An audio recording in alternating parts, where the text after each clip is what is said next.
When someone turns on a video, they're very quickly trying to answer two questions about you. Can I trust you? Can I rely on you? I really recommend a real background. Research actually shows we do not like fake backgrounds. It's very distracting. If I was starting a brand new YouTube channel today, the first thing I would do is keyword research. A lot of it, deep dive on those keywords. In my videos, often when I'm sharing something that I think is really important or I really want to emphasize it, I'll literally lean into the camera like this is it.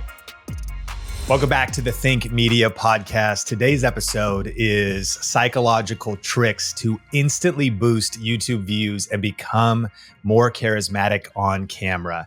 Our guest expert today is Vanessa Van Edwards, who's a multi-time best-selling author, a renowned researcher of professional communication and leadership.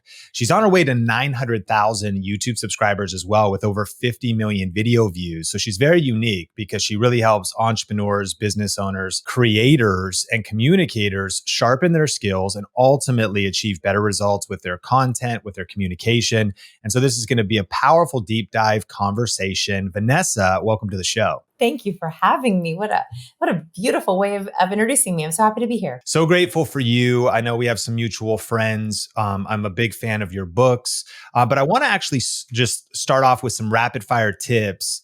What are some quick tips for making a great impression on video? Okay, number one is the distance between your nose and the camera. So you should measure the distance between your nose and the camera, and you should try to be 1.5 to 3 feet away. Very specifically.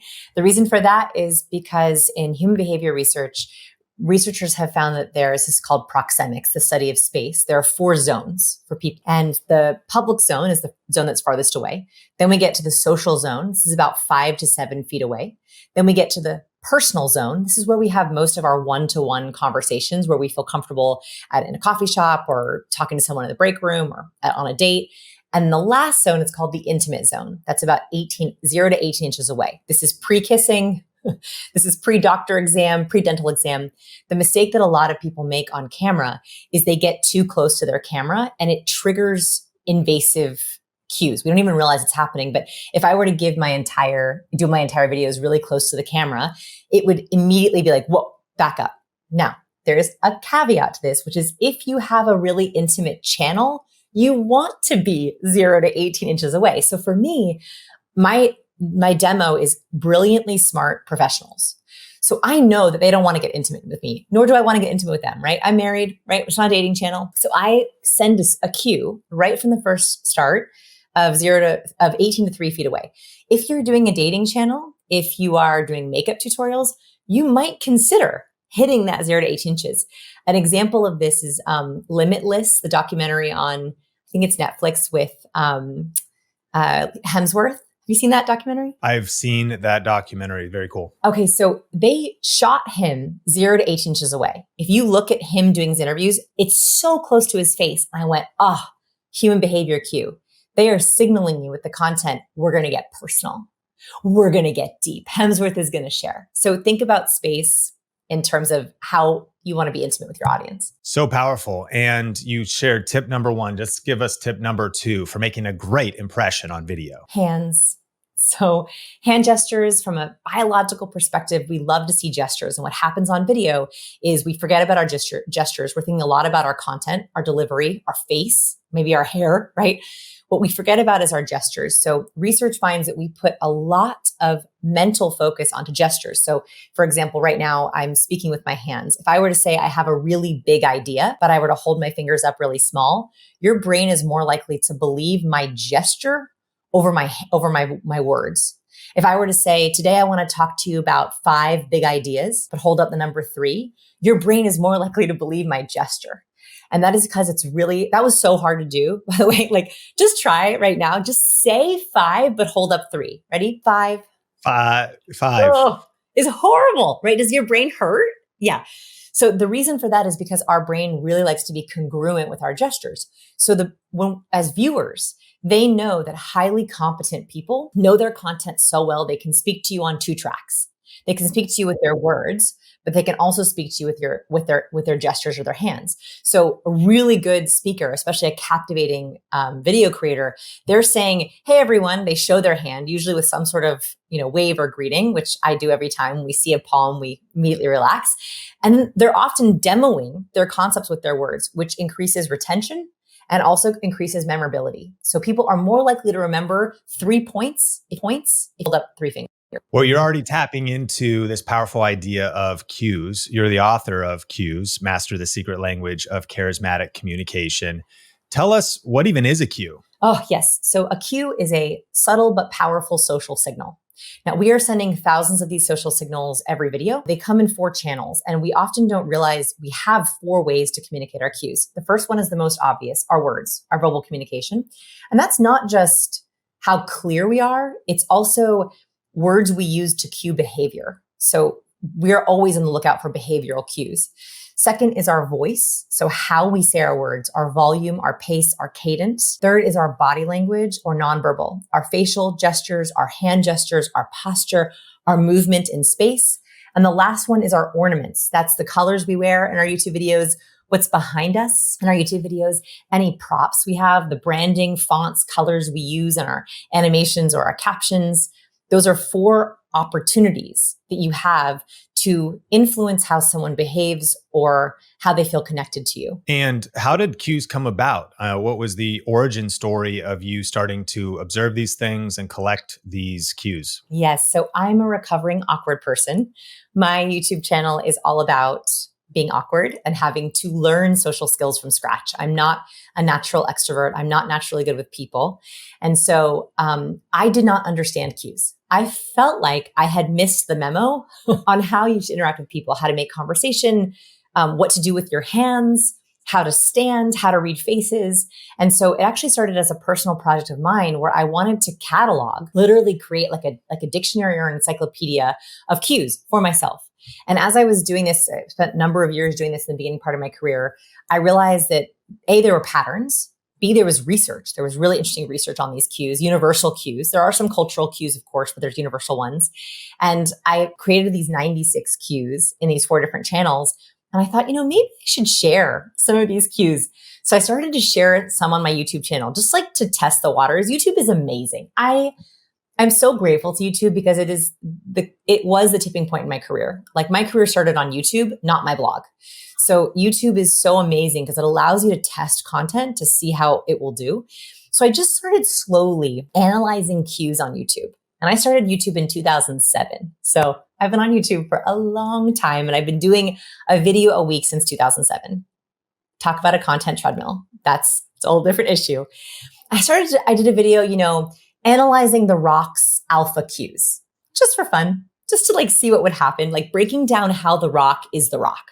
I did one on Britney Spears' deception cues. And obviously they did very, very well on YouTube. And I went, okay, there's something here. And that's when I pitched, it was my second book. So I pitched that to my publisher and it turned out to be more successful than I ever could have imagined. So yeah. What are 2 or 3 of the most powerful cues that would make an immediate impact on viewer retention on YouTube and improving our content online? I'm going to give really small ones because I think they're the ones that are overlooked. I like to think of cues like a golf swing, right? Like a golf swing, you can hit the ball, but if you want to get the ball to the right place, there are these micro adjustments in your stance, in your hands. It's the same thing with cues. We know the obvious ones, right? Like make eye contact. We know that cue, right? Smile if you feel happy. We know that one. Those are cues. Those are great.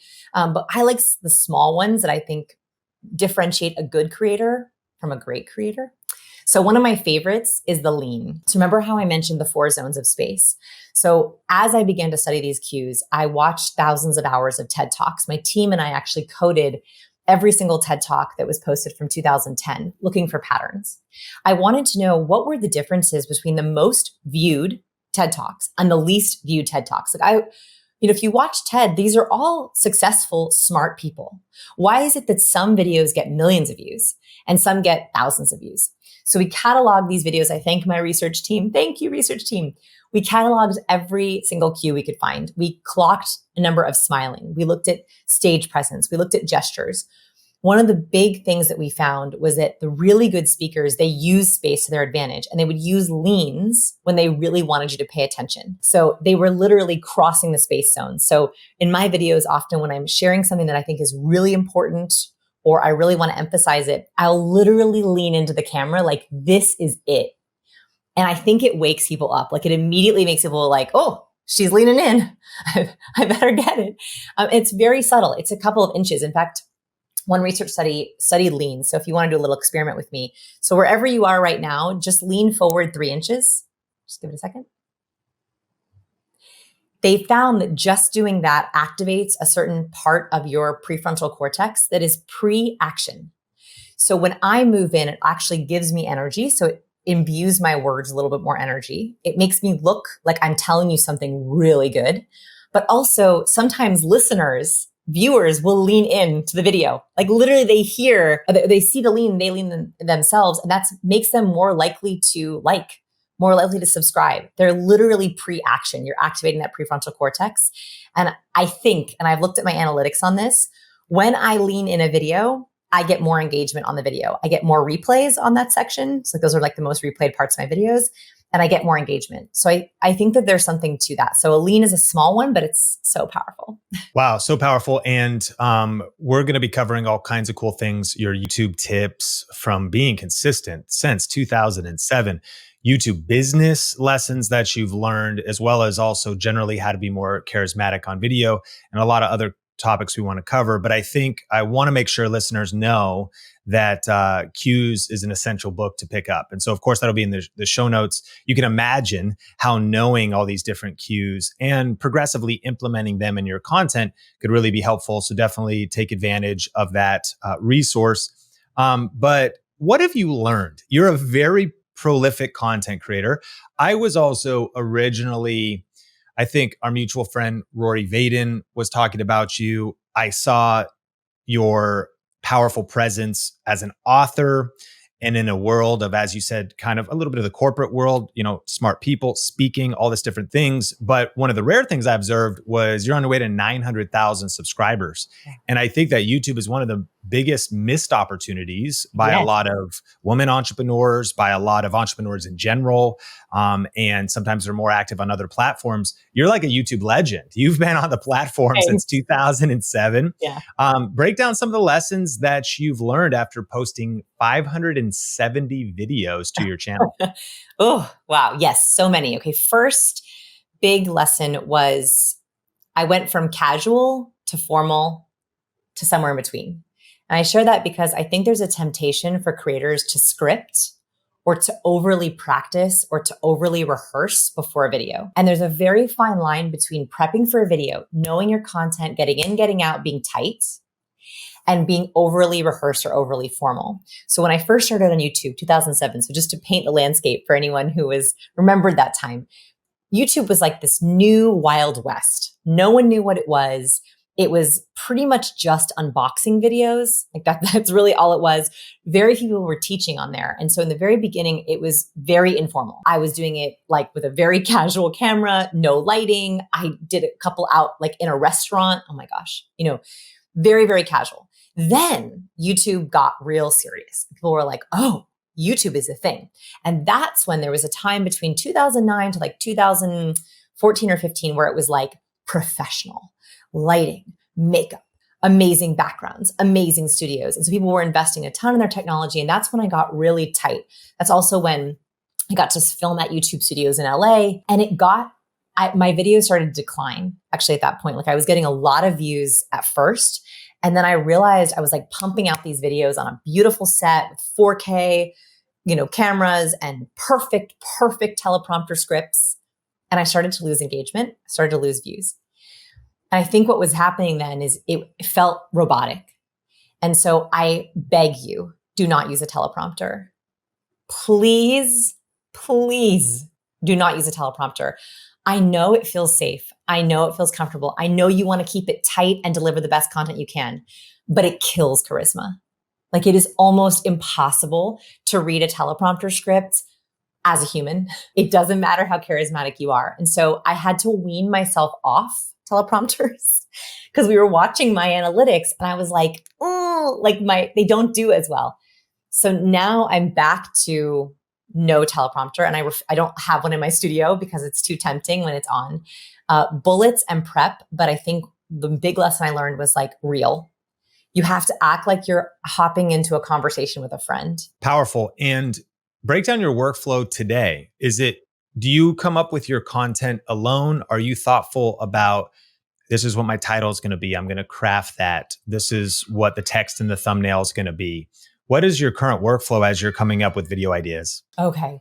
So for about 10 years, I was a one-woman show, edited all my own videos and all my own graphics. That was very, very hard. If you're a one man or one woman show, I give you so much strength and credit. And like, I'm sending you so much energy because it is so hard. And I get it. I've been there. You're doing a great job. Like, that's what I want to say if you're doing it on your own. Now I have a team. So I'll break down my workflow. So I'm very purposeful with every aspect of my videos because we make a little bit of money on ad revenue, but actually we've turned off ads on a lot of our videos because they sell so many books and so many of my courses. So I know exactly who I'm reaching. So my viewer on YouTube, and this is both based on analytics as well as just who we know is watching, are high achieving professionals that want to level up their skills. And they're usually very talented, very smart, but they need a little help on the awkwardness, confidence side. So I know who they are. And typically the very first thing we do is we start with keyword research. So I have a team member, shout out to Rob. Rob does keyword research for me at the beginning of every month, where he is sitting in Ahrefs. That's the tool that we use. And he is looking for topics that our people are searching. So this is everything from confidence at work to introverts at work to talking to my boss to dealing with difficult people at work to icebreakers in meetings. All those topics, he's looking for opportunities. We specifically look for medium volume, but not a lot of competition. I don't even try on the big traffic ones. They're too hard. And medium volume is it. That's like my people. So like an example would be tips for introverts at work, right? Like that's a really specific title. So we take those keywords. He does research in both Google and YouTube. And that is because YouTube is a search engine. You should only think of it as a search engine. And so we look and see what are the keywords. Also, what are the long tail keywords? This is kind of a little secret hack, which I think has really helped us, is because of AI, our keyword patterns are changing. From up until this point, people use short phrases. They type into YouTube or Google, tips for introverts at work. But what's happening with AI is more and more people are using an AI tool to search the web. And so they're going to type in a much longer response. So it might be tips for introverts working in an open office space. It might be tips for introverts talking to their boss and colleagues at work. Tips for introverts making friends at work. So now we're taking all the long tail keywords, and those are my chapters. So I have my main video and then I have chapters broken in there. So I get all that keyword research from my team member, Rob, and then I start to bullet point. Also, I have a team member, a couple writers who help me with research. So looking in the academic databases, what research is there? I've noticed that differentiates my videos from just random tips is that if I can say one research study from 2011 found that 84% of people are introverts at work, whatever it is. Those are great for social clips because we make shorts out of our long videos. So I have my team look for research clips on the topic. Then I bullet point. I begin to, I don't script, but begin to write out kind of the structure of the video. Then I film. I do not spend too much time writing and practicing. I try to do it a little bit more casual, a little bit more informal. Then it goes to my team member, Carolyn, and she edits it for me, edits the video. She also pulls out 2 or 3 shorts from the video. Sometimes we wait on shorts to see what are the most replayed parts of the video, and then we only use those as shorts. Then she creates thumbnails for us using Canva. We also then do really heavy keyword descriptions to make sure the description is really keyword friendly. And then, so it's a very long answer. I don't know if you wanted this long of an answer. Then it goes into, then we have an article that gets created. So one of our writers creates an article from my video, but makes it way longer. My sweet spot for videos at the moment, and this changes based on the year on YouTube, is about 4 to 14 minutes, something in there. I remember I'm not going for ad revenue. So I am not doing it based on the ad interstitials. I'm doing it purely based on content, get in, get out. And most of my professionals have a 10 to 20 minute lunch. That's what I'm going for, or their commute. So then they turn into an article. Our articles are usually 5 to 10,000 words typically. So they're really beasts, like they're long. And then we embed the video on the top of the article. And then I send it out to my newsletter. We have about 500,000 people in our newsletter, which drives a lot of those early clicks.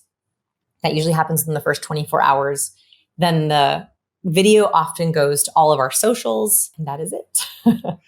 That was such a tactical answer, a lot of value there. And one of the things that you were also mentioning, which was a powerful YouTube secret for social media across the board, but also YouTube videos, was being warm in your content. Can you break that down?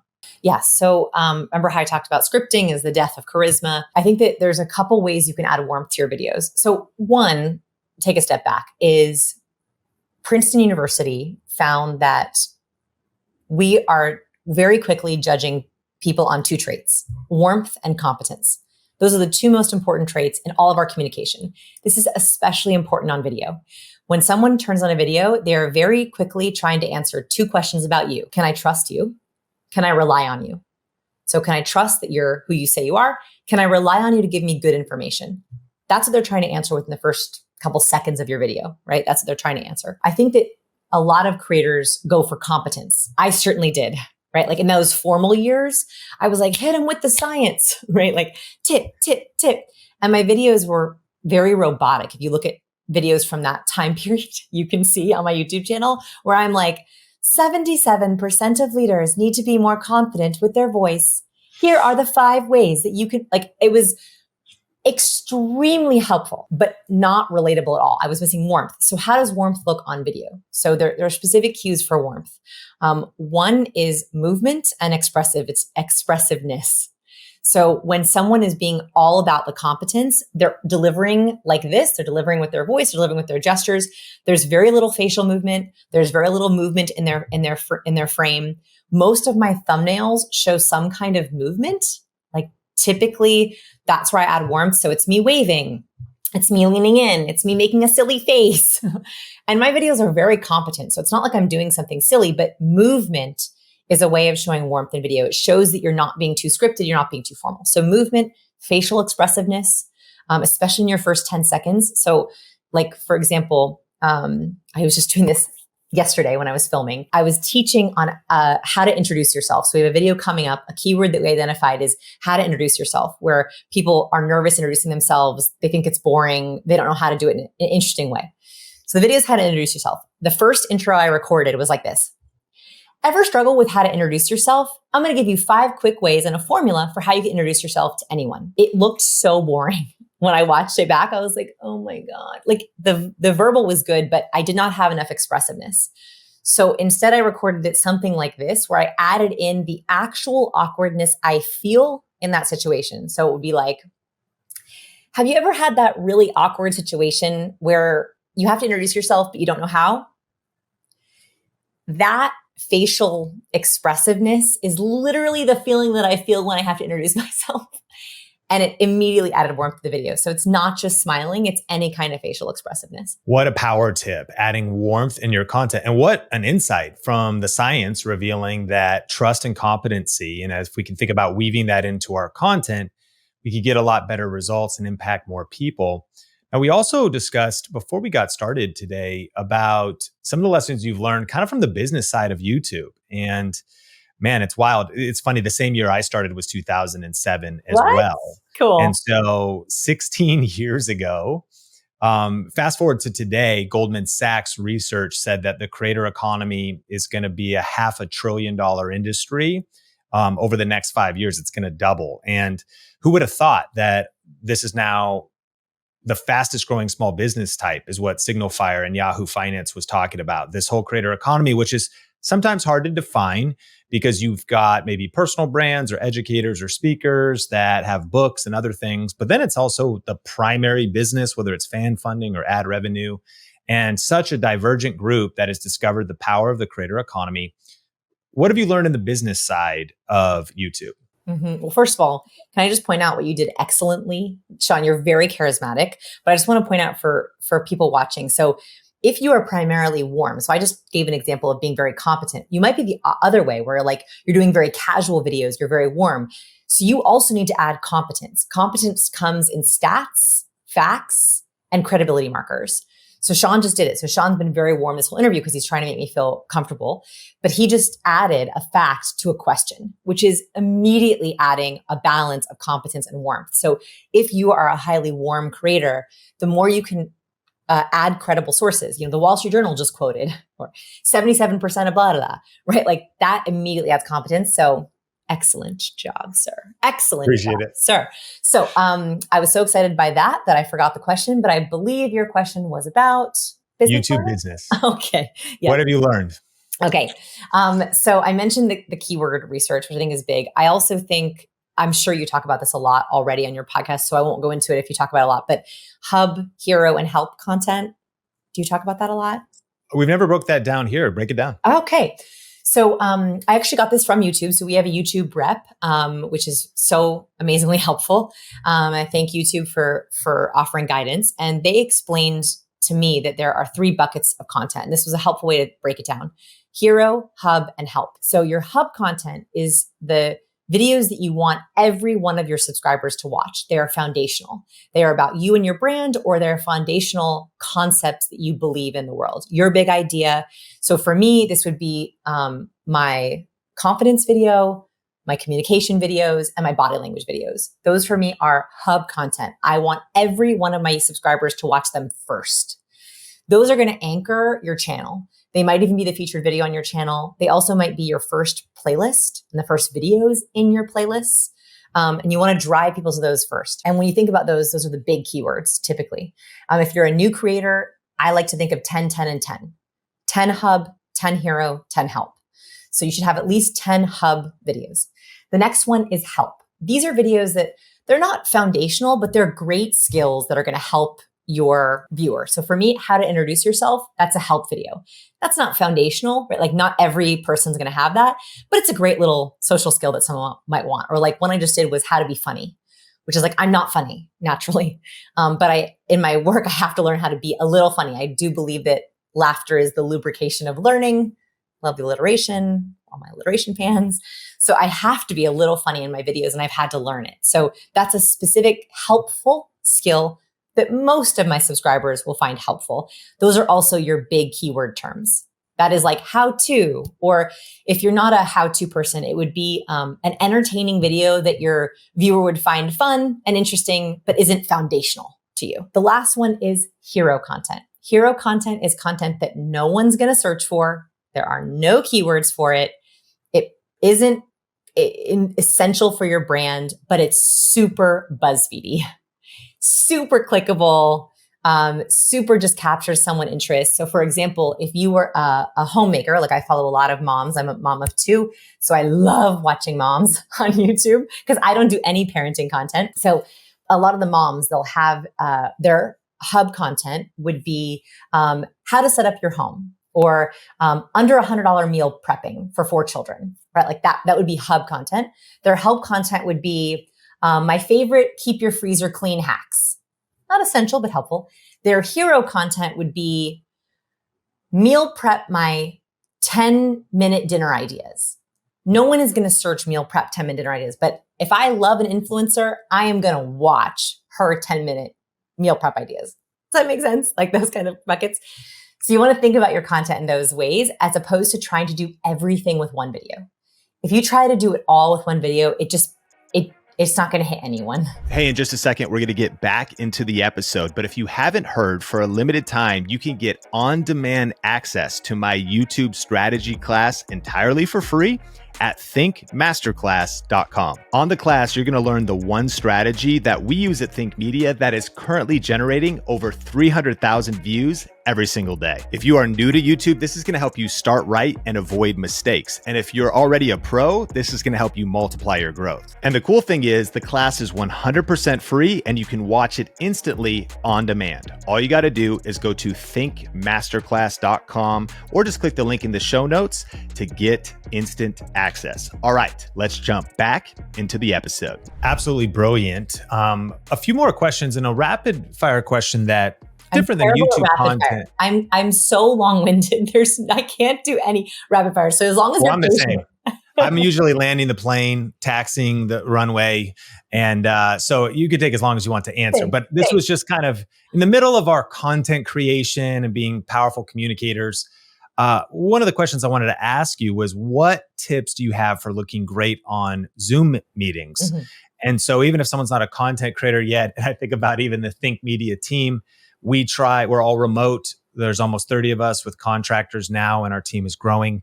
And we are trying to build culture for a remote workplace. And so that can be hard to do. We're trying to say, hey, have your camera on. And so what are some tips maybe for looking great on Zoom meetings, connecting on Zoom meetings, and for leaders trying to lead remote teams? Yeah, so that's most of my folks. So how to look good on camera, how to lead with influence on video is my jam. So, and these go for creators or Zoom meetings or video presentations. First is the first 10 words you say. What are those first 10 words, making them purposeful? And second is how you say those first 10 words. So let's start with the how. The biggest mistake that people make on video is they start when they're most anxious. So when we're nervous, we're waiting for our Zoom to pop up or we're waiting for our camera to be on. We take in a deep breath like this and we say, hi, hey everyone, at the very top of our breath. It's when we're most nervous. So when we analyze all these video calls, we notice that people give away their vocal confidence in the first 10 seconds. Typically, it's because they start really high in their vocal range. This is for both men and women.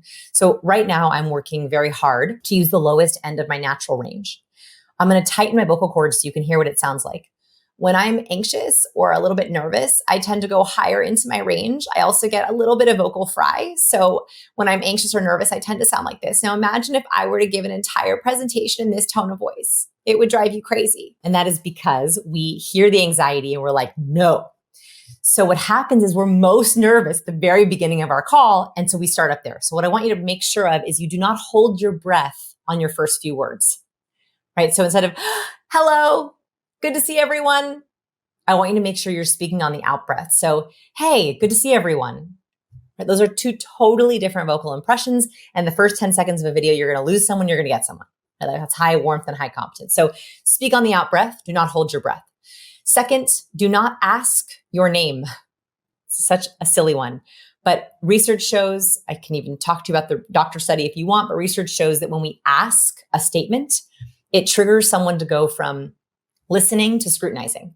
So if I were to say, hey, my name is Vanessa, I am a YouTuber and I write books, you immediately think of me as less competent. And that's because I'm asking things that should be said. So I want you to go back and listen to a couple Zoom meetings or listen to a couple of your recent videos and identify every single time you ask a statement. That's going up at the end of your sentence. Every time you do that, you're giving away a little bit of your vocal power. You're giving away a little bit of your vocal confidence. So I want you to state your name and not rush through it. So that happens a lot on videos. I'm guilty of this. I'm working on the rushing through. I have a long name, Vanessa Van Edwards. And I used to be like, Vanessa Van Edwards, because it made me nervous to say it. So slow down your name, state your name, don't ask it. So that's the how. There are about 15 different vocal cues that you want to think about if you're doing a lot of video, but those are the two most important ones. The second thing is the kinds of words you use. Most people throw away the first 10 words they say, especially in a Zoom call. Typically, the first 10 words someone says is, I can't see, can you see me? Can you hear me? High up, all question inflection, throwing away the words. So Sean, when we first hopped on, I made sure I said, hello, I was going to see you. And then I asked if you like my microphone, right? And then I was like, do you like the way it sounds? So your first 10 words should be very purposeful. They should be something warm and competent. Hey, I'm so honored to be here. I can't wait to meet everyone on this meeting, right? Like even as simple as that, it makes you sound positive. It sets up the meeting for success. It is so critical that we don't also accidentally start negative. Oh, this weather. Man, sorry, I'm late. That traffic. Hold on. Let me just get my coffee. We're going to wait for everyone to log on while we check our email. No more.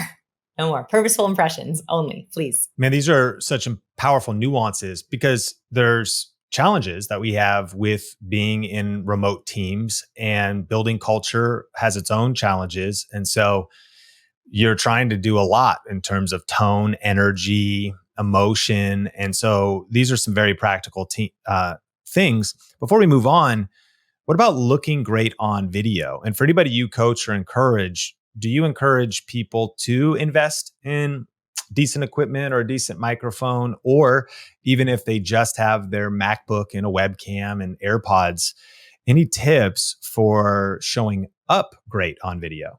Yes. So I really recommend a real background. Research actually shows we do not like fake backgrounds. It's very distracting to the eye. We also see it as a little bit inauthentic. Our brain cannot help but wonder what's back there. And also, you cannot control when you raise your hand up and then your hands disappear. It is so distracting for the brain. So please, I would, even more than lighting, I would rather you get a real background. Like that's a real background behind me, right? So please, real background. I would rather have a plain real wall, like literally a plain wall, than a fake background. I would even, if I had to choose, pick a somewhat dirty living room over a virtual one. And that's saying a lot. Now, hopefully you don't have a dirty living room, but real. So real background, that really helps you look better, seriously. Second is, I think investing in gear is okay, but one is I would make sure that you're fronting. So you're angling your body towards the camera. Too often I see people where their camera's off to their side and they're typing like this. That's actually a disrespectful nonverbal cue when you're angled away. So make sure that wherever your camera is, it's in line with your toes, right? So it's in line with your toes. Please do away with swivel chairs unless you can help but not swivel in them. So I'm standing right now because I'm a naughty swiveler when I'm on video. So I do not let myself sit down when I'm on video. So if you can stand, that definitely helps you deliver better. It helps you look better. Swivel chairs are distracting. And oh yes, eye line. So there's a lot of research now that's looking at where our angle is. So if you look up at someone, typically it's, you do see that person as more confident because they look taller and bigger. But actually, if you want to have an equal relationship with someone, I highly recommend having your camera at eye level. So my camera is exactly at eye level, like to the inch. So if you can get it at eye level, try not to go down or up. So it doesn't have to be expensive gear. It's actually all about the positioning. These tips are gold because there are some small tweaks that we can make to our current setups to connect better. And man, as professionals, maybe we're in a selling situation, we're in a coaching situation, we're in a content creation situation, even camera placement could power up our next video or have us make a better impression in our workplace virtually. I really am curious though, you've coined the charisma formula that has cues from Da Vinci's Last Supper and highlights the nonverbal cues of some powerful figures. What is the charisma formula? Yeah. So the charisma formula is warmth cues plus competence cues. So there are 96 cues and I break them down into warm, competent, charismatic. There are a few cues that are so good, they hit the balance, and then danger zone. And danger zone cues are like, don't do these. They're negative. They show guilt or deception and you don't want to do them. What's interesting is I think these cues are everywhere. And I think they often explain why things go viral. What's the original viral image? The Last Supper, right? It's like one of the most known images in the world. And I think it's because it holds some really intrinsic universal cues. There are cultural cues, but there's some universal cues. So for example, I spent a lot of time looking at this image and breaking down all the cues that are in it.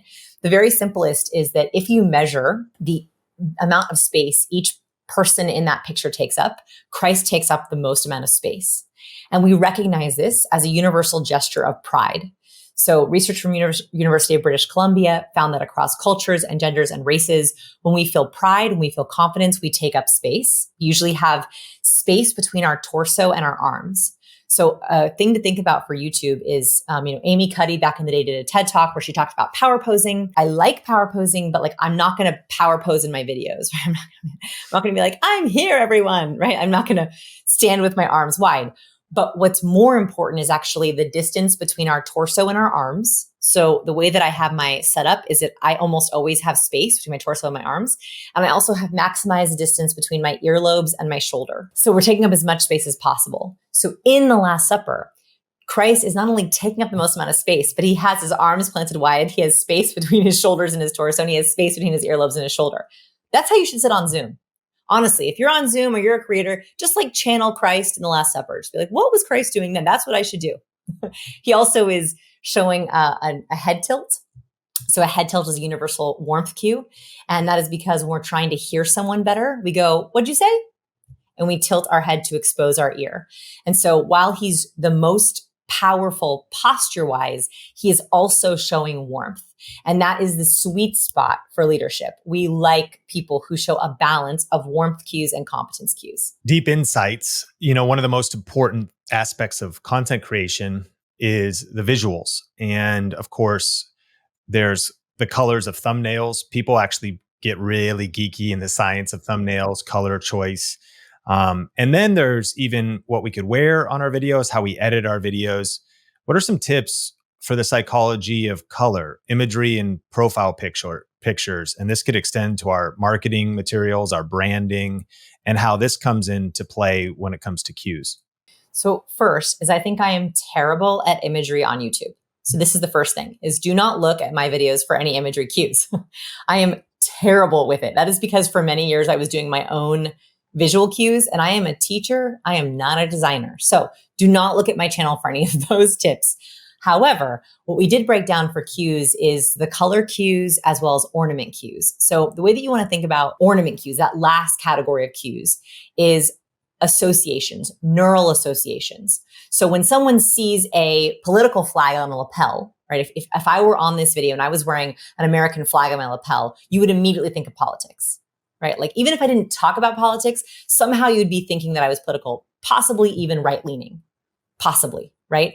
So what you want to think of is, what are the ornaments saying? So for example, in the background of Sean's video, we have tools like a hammer, right? Which immediately triggers me to think practical, actionable, like getting into it. I also see his award, which is a credibility marker, which means, wow, like he's someone I want to learn from. He's someone I want to aspire to be. He's really successful on YouTube. He also has a couple of plants, which shows a little bit of warmth, right? So all of those cues are subconsciously having neural associations for me. So when I picked my background, because we could have done a back screen, like a backdrop, is that what they call them, behind me, I was like, no, I want it to be super clean, super crisp, and I want to show real trees. That's all I want, real trees. And so that's something that I like you to focus on my content. You have something kind of relaxing behind you. That's how I picked this. I also for many years taught in a studio with my favorite chemicals behind me, oxytocin, serotonin, and dopamine. And that's because I use them as teaching aids. So not only would I know they were creating neural associations to science, and my brand is called Science People, my YouTube channel is called Science People. So I was trying to double up on those neural associations to my channel and my branding. But also it was great because I'd be like, oxytocin, dopamine, serotonin. And it was like a time saver for me and my editor to not have to add those images. So I would say whatever you're creating, it just has to have the right purposeful neural associations. There's no bad color to wear on YouTube. There's no bad color to put in your thumbnails. It's all about what associations they're bringing up for your viewers. So very interesting. Now, you also did an experiment on Shark Tank. Mm-hmm. And what was a surprising finding that you got from Shark Tank in relationship to cues? Mm-hmm.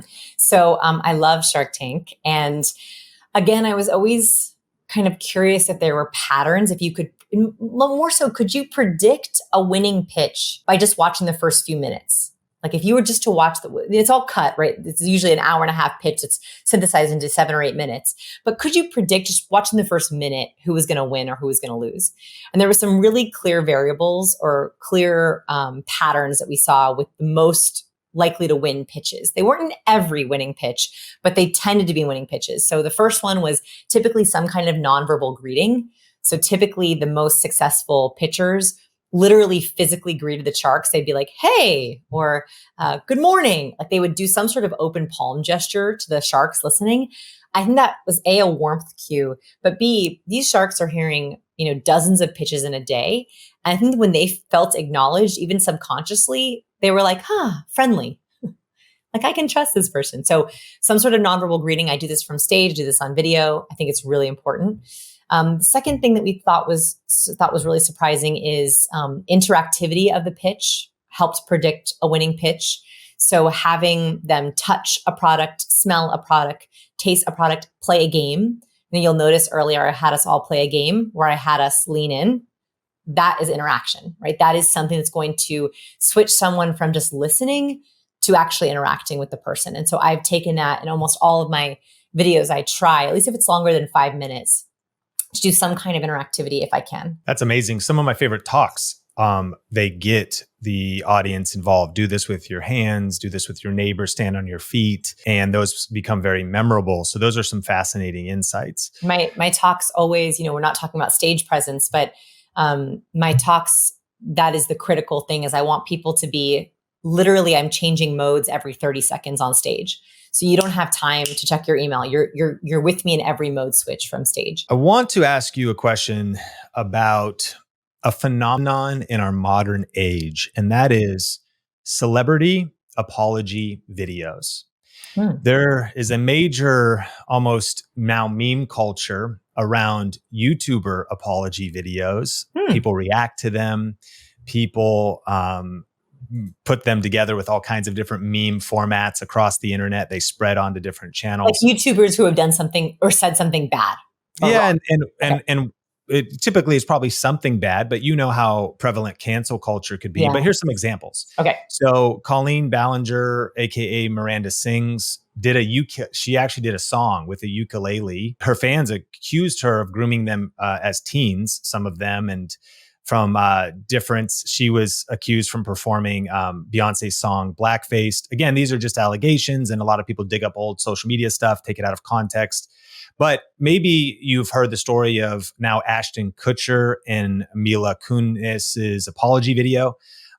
They recently were supporting Danny Masterson. They wrote a letter to the judge, but then they made an apology video. It seems to be that each of these individuals' apology video almost has like no chance of being helpful. It usually backfires. And one of the most recent stories is Drew Barrymore decided to restart her talk show despite the Hollywood writers' strike. And so this was announced on September 10 that her show was coming back.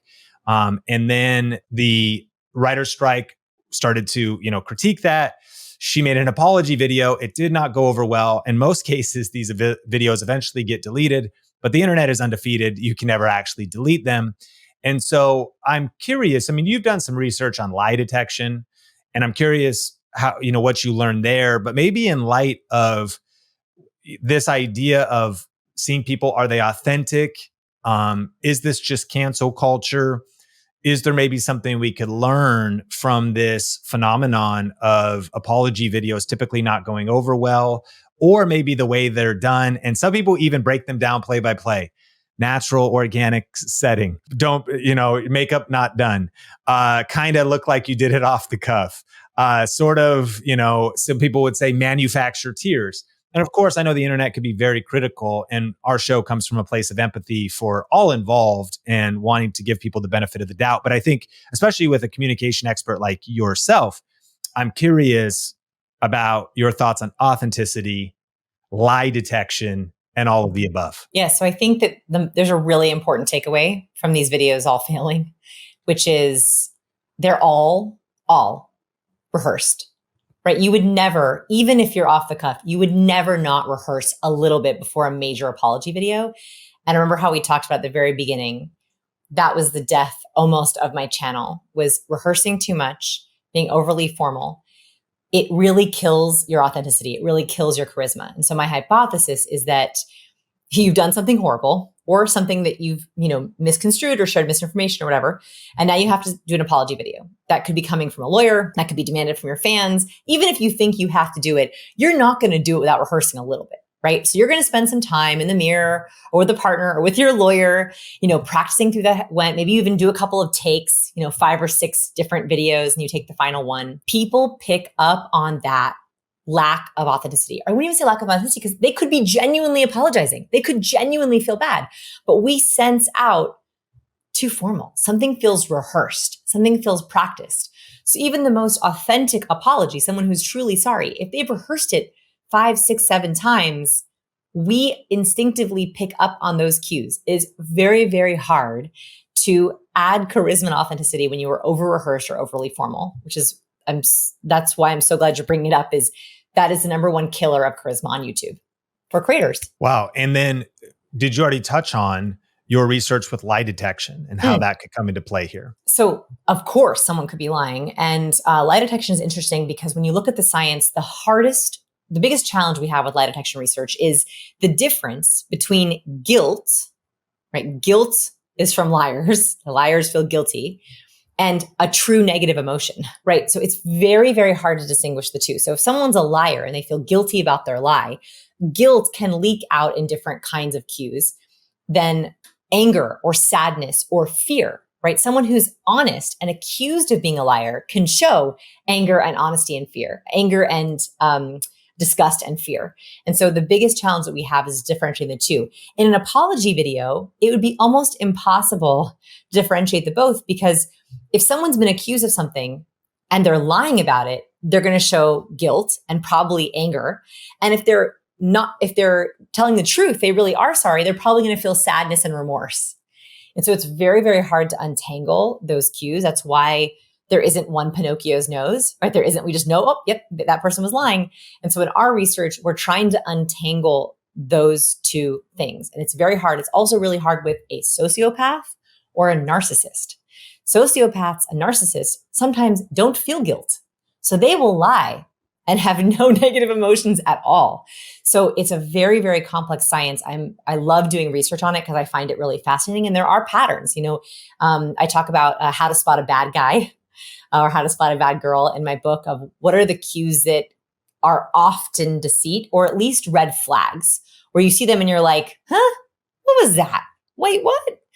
Because there are a couple cues that I think, statistically speaking, show they can most often be deceit. I'm careful not to say always, because there is no Pinocchio's nose. Such good insights. I want to land the plane. Do you have 4 minutes? Yeah.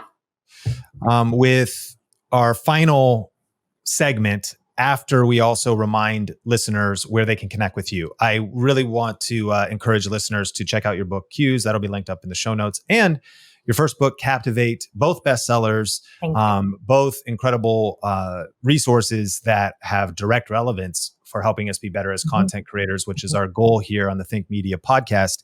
But also, you've got so many cool things happening. Where else can people find you and connect with you? Sure. So our big course, People School, is our flagship video course. So I put out a ton of free content on YouTube. But if you want to be more systematic about your cues and about your warmth and competence, that's a very advanced course. It's kind of like a college level people skills course. And so we are constantly launching courses of that. And I even have a bonus specifically for creators in that class because we have a lot of creators who join. So that's at my website, scienceofpeople.com. Amazing. And we'll link everything up in the show notes. Okay, Vanessa, as we land the plane, this segment is called Repeat After Me. And so I will say the statement and then you just repeat it and then finish that statement. Okay.